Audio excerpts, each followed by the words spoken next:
think the best use, if you're going to add a different look to this, is to put 5 really good sniper / soft type guys on your advanced team. Because the danger of law enforcement, and I've even seen this in company security officers that come from a law enforcement background tend to be looking rearwards, looking for evidence to collect. Soft guys tend to hunt like a predator. I'm going to look at that target every which way to see how I'm going to kill it. I think you need to look at this from a predator's perspective, including upping the game with the knowledge that's come out of the Ukraine war of applying drone technology. Before you'd have a perimeter of 1,000 yards for counter sniper. And now you can have a guy with a drone that can deliver a payload from 10 or 15 kilometers away. And he can control that phone with 4 or 5G. There's not one drone, there can be 20 drones. They can have an algorithm on there that they'll swarm to converge on one location. If you really want to up the game, then put some proper hunters on it.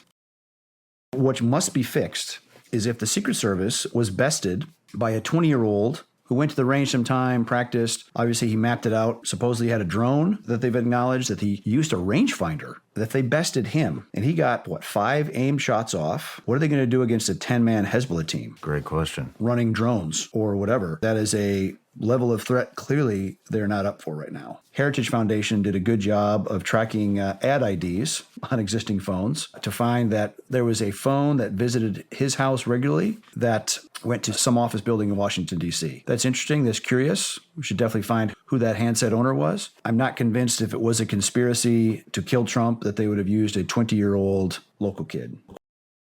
What are your strikes usually? Are they captures? Are they drone strikes? Are they send it in teams? Depends on what you're working. So I was working Taliban, so we didn't really have lethal approvals on Taliban. Maybe we had a Mullah Omar. So we had to capture Taliban. Because remember, the government still called them a political group. They weren't a terrorist organization. Mm-hmm. We weren't really allowed to put Taliban under a drone strike, but we really couldn't anyway. They were in Quetta, Karachi, Peshawar. It wasn't like they were in Waziristan. Al-Qaeda, most of those targets, obviously, the attempt was drone strikes because of the locations of the country they were in. But if they're in the settled areas, obviously like Lahore or something, you'd have to capture them. My job was the top 3 of the Taliban, and then anything in Karachi. So it could be Al-Qaeda, could be Shia groups. It didn't matter. It could be organized crime. So I did any targeting in Karachi.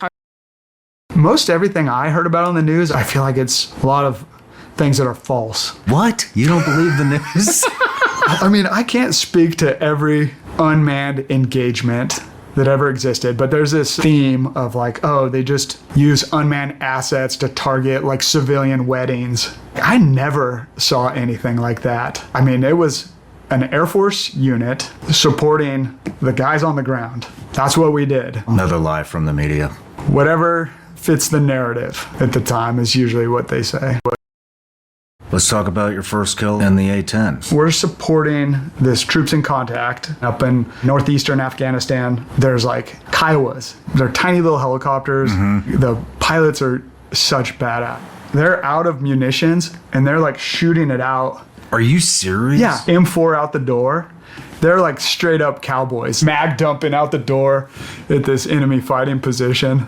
I fixed the enemy position and they just came in, medium altitude, and put a 500-pound bomb and silenced the guns.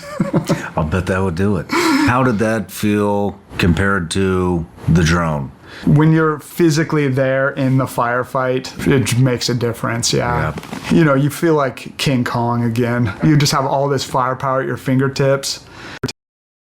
When they started arming these things and we started doing kinetic strikes with these, they were claiming PTSD. And a lot of guys were getting mad, saying, there's no way they could do that. Why are they mad or upset, that they're people from a distance? And I remember thinking, there were certain times of the first part of the war, we did not shoot back if somebody shot at us with the intention of using darkness, so maybe they don't see us. And I remember getting shot at a lot and feeling very vulnerable. Then one year, I said, screw it. If somebody shoots at me, he's going to eat lead. I realized at some point I felt better being able to defend myself. And it's kind of like we both have an equal chance of dying. But the guy flying the drone, it's one way. Mm-hmm. You have the opportunity to kill somebody and he doesn't have the chance to reciprocate. Maybe that is part of the post-traumatic stress, is they feel guilty that they can't die doing it.